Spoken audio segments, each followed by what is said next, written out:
بسم اللہ الرحمن الرحیم۔ السلام علیکم ورحمۃ اللہ وبرکاتہ۔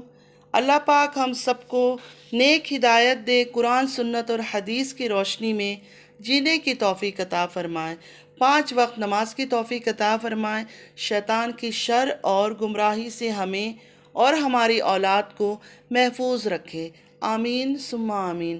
نماز ہم پر فرض ہے، نماز پڑھا کیجیے گا۔ روزانہ پیغمبروں کے قصے، کہانیاں، واقعات سننے کے لیے میرے چینل کو لائک، سبسکرائب اور شیئر کیجیے۔ بیل آئیکن کو پریس کرنا مت بھولیے گا کہ جب بھی میں کوئی ویڈیو اپلوڈ کروں تو آپ لوگوں کو فوراً نوٹیفیکیشن مل جائے۔ آج کا ٹاپک دجال کا فتنہ ہے۔ دجال کائنات کا سب سے بڑا فتنہ ہے۔ اللہ تعالیٰ کے تمام انبیاء کرام نے اپنی امتوں کو اس فتنے سے پناہ مانگنے کی تلقین کی ہے۔ حضرت محمد صلی اللہ علیہ وآلہ وسلم نے فرمایا ہے کہ حضرت آدم علیہ السلام کے تخلیق سے لے کر قیامت تک کوئی بھی فتنہ دجال کے فتنے سے بڑھ کر نہیں ہوگا۔ مگر سوال یہ اٹھتا ہے کہ دجال جب اس دنیا میں آئے گا، اس کے آنے سے پہلے اس دنیا میں کون کون سے ایسے کام ہوں گے، مطلب دجال کے آنے سے پہلے ایسے کون سی نشانیاں ہوں گی جو ظاہر ہوگا کہ دجال آنے والا ہے۔ حضرت انس رضی اللہ عنہ سے روایت ہے کہ اللہ کے نبی حضرت محمد صلی اللہ علیہ وآلہ وسلم نے ارشاد فرمایا کہ دجال کے آنے سے پہلے چند سال دھوکے اور فریب کے ہوں گے۔ ان میں سے سچے کو جھوٹا بنا دیا جائے گا اور جھوٹے کو سچا بنا دیا جائے گا۔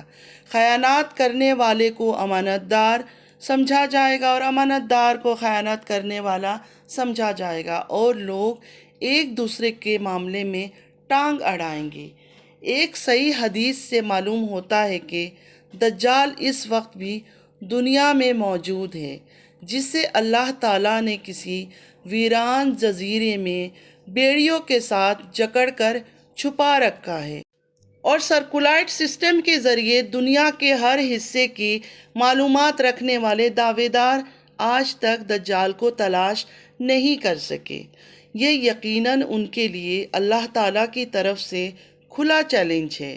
بہرحال دجال کے اس وقت دنیا میں موجود ہونے کے حوالے سے ایک تفصیلی حدیث سنیے۔ حضرت فاطمہ بنت قیس رضی اللہ عنہا سے روایت ہے کہ میں نے رسول اللہ صلی اللہ علیہ وآلہ وسلم کے منادی کو اعلان کرتے ہوئے سنا کہ نماز کے لیے سب جمع ہو جاؤ۔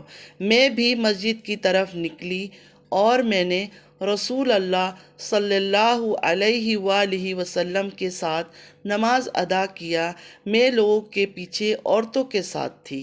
جب آپ نے نماز پڑھ لیا تو ممبر پر بیٹھے آپ ہنس رہے تھے اور آپ نے فرمایا ہر ایک آدمی اپنی جگہ بیٹھا رہے۔ پھر فرمایا تم جانتے ہو میں نے تم لوگوں کو کیوں اکٹھا کیا ہے؟ وہ لوگ بولے اللہ اور اس کے رسول خوب جانتے ہیں۔ آپ صلی اللہ علیہ وآلہ وسلم نے فرمایا اللہ کی قسم میں نے تمہیں رغبت دلانے یا ڈرانے کے لیے جمع نہیں کیا ہے، بلکہ اس لیے جمع کیا ہے کہ تمیم داری ایک نصرانی تھا، وہ آیا اور اس نے بیعت کیا اور مسلمان ہو گیا، اور ایک حدیث بیان کیا۔ اس حدیث کے مواقف تھی جو تمہیں میں دجال کے بارے میں بیان کیا کرتا تھا۔ اس نے کہا وہ لکھم اور جزم قبیلے کے 30 آدمیوں کے ساتھ بحری جہاز میں سوار تھا۔ ان کی کشتی 1 مہینے بعد مغرب کی ایک جزیرے پر جا کے لگی۔ پھر وہ چھوٹی کشتی پر سوار ہو کر ایک جزیرے میں جا اترے، جہاں انہیں گھنے بالوں والا ایسا جانور ملا جس کا منہ یا دم کی شناخت ناممکن تھی۔ انہوں نے پوچھا تو کون ہے؟ جانور نے کہا میں جاسوس ہوں۔ انہوں نے کہا کس کا جاسوس؟ اس نے کہا اس شخص کی طرف چلو جو ایک ویران جگہ میں ہے اور تمہاری خبر کا انتظار کر رہا ہے۔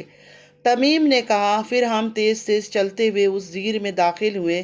وہاں ہم نے اتنا بڑا انسان دیکھا کہ ویسا قد اور آدمی کبھی نہ دیکھا تھا، مگر وہ جکڑا ہوا تھا، اس کے دونوں ہاتھ گردن کے پیچھے اور پاؤں ٹخنوں کے ساتھ مضبوط لوہے سے بندھے ہوئے تھے۔ ہم نے کہا کمبخت تو کون ہے؟ اس نے کہا میری خبر تو تم لوگ حاصل کر ہی لوگے، یہ بتاؤ کہ تم کون ہو؟ لوگوں نے کہا کہ ہم اہل عرب ہے اور ایک سمندری جہاز میں محو سفر تھے کہ سمندر میں طوفان آ گیا، جس کی وجہ سے مہینے بھر ہمارا جہاز موجوں کا شکار رہا۔ پھر ہم ایک جزیرے میں پہنچے تو ایک چھوٹی کشتی میں بیٹھ کر اس جزیرے میں داخل ہوئے تو ہمیں یہ جانور ملا جس کی بالوں کی وجہ سے منہ یا پشت کا معلوم نہیں ہوتی تھی۔ ہم نے اس سے پوچھا کمبخت تو کون ہے؟ تو اس نے کہا میں جاسوس ہوں، تم اس زیر میں موجود آدمی کی طرف چلو، وہ تمہاری خبر کا انتظار کر رہا ہے۔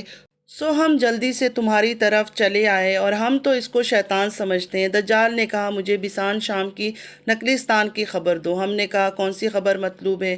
اس نے کہا کیا وہ پھل لاتا ہے؟ ہم نے کہا ہاں۔ اس نے کہا قریب ہے کہ وہ پھل نہیں لائے گا۔ مجھے باحیرہ تبریہ کی خبر دو، کیا اس میں پانی روا دوا ہے؟ ہم نے کہا ہاں پانی روا دوا ہے۔ اس نے کہا کہ قریب ہے کہ وہ خشک ہو جائے گا۔ اس نے کہا مجھے جگر کے چشمے کے متعلق بتاؤ، کیا اس میں پانی موجود ہے؟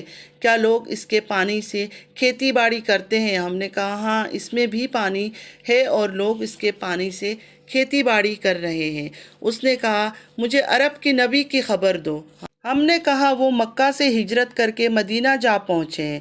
اس نے کہا کیا اس نے اہل عرب سے لڑائی کی ہے؟ ہم نے کہا ہاں۔ اس نے پوچھا پھر نتیجہ کیا رہا؟ ہم نے کہا وہ نبی اپنے گرد و پیش میں غالب آ چکا ہے۔ اس نے کہا کیا واقعی ایسا ہو چکا ہے؟ ہم نے کہا ہاں۔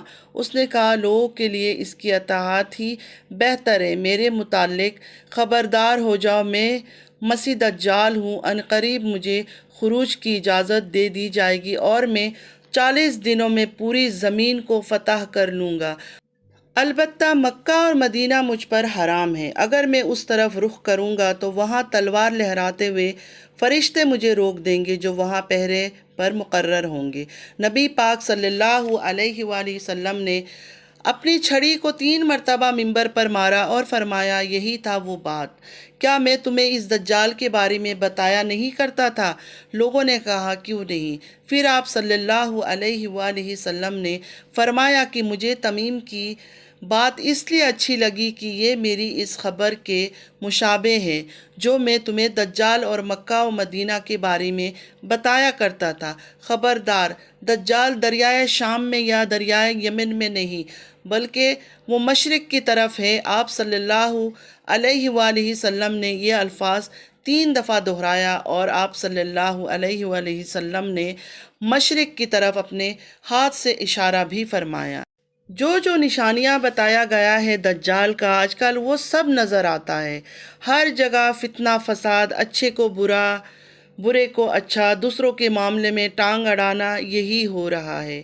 اللہ پاک ہم سب کو دجال کی فتنے سے بچائے، آمین ثم آمین۔ ایسے اسلامک قصے، کہانیاں، واقعات جو ریئل ہے اگر آپ لوگوں کو سننا پسند ہے تو میرے چینل کو لائک، سبسکرائب اور شیئر ضرور کیجیے گا۔